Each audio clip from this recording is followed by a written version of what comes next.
Hello, I'm Piers Corbyn, astrophysicist from weatheraction.com, long range weather and climate forecasters. And today, the 28th of September 2012, I'm going to tell you about what happened in September in Britain, Ireland and the USA, and give a few words about October and the need to get our weather warnings across to a wider audience. Okay, now our forecast for September 2012 was mainly dry and quite warm and fine for the first 20 days, and then 2 very wet stormy spells later. And we spelt out the nature of those stormy spells. The general picture for the first 20 days was indeed confirmed. Some aspects of it weren't quite right, but the general picture was. There were occasions when we'd expected the low pressures to stay further south than they did. But on the other hand, quite a lot of the time they did go a long way south when we said they would. So we're pleased with that. But the key thing was generally dry and very fine at times for the first 20 days or so, in fact the first 20 days. And then we said the 21st to the 26th would see the appearance of some major storm events, including thunder floods, hail, strong damaging winds, and that exactly happened on time from our forecast when we originally made it 5 weeks ahead. We said the initial start of this period would involve low pressures tracking into southern England, basically up the Bristol Channel more or less, and that is what happened. We then said they could go right through, or we also said there was a possibility of next things happening a bit further north.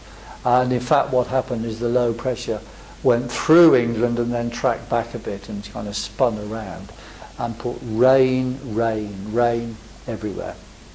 So the amounts of rain in a number of places were the biggest for 30 years. Farmers who use our forecasts and other businesses have been very pleased. They were well warned of what was coming. Okay. Now the second big wave is still to come, and that is it is coming, and that is the very end of this month, the last couple of days, something more like going through Scotland. That is on course and to happen. And again, that will be more powerful, more windy, more rainy than standard meteorology will expect from only a day or so ahead.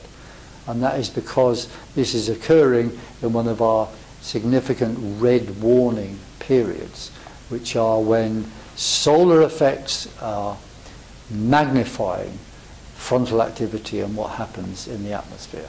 And of course this is nothing to do with man-made climate change or even anything which standard meteorology understands.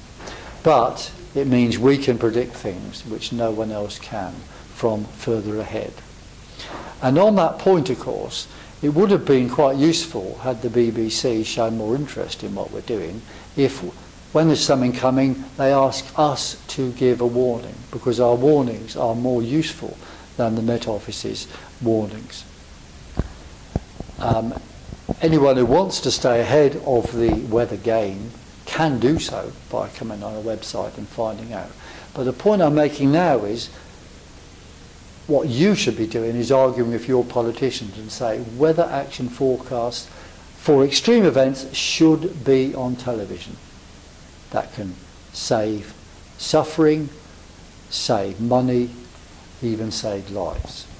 The rest of the autumn is going to see more of these contrasty, extreme situations, which, as we said all along, are indicative of the changing situation whereby the world is moving towards a little ice age, which has bigger fluctuations in the jet stream, more contrasting weather, and generally colder situations.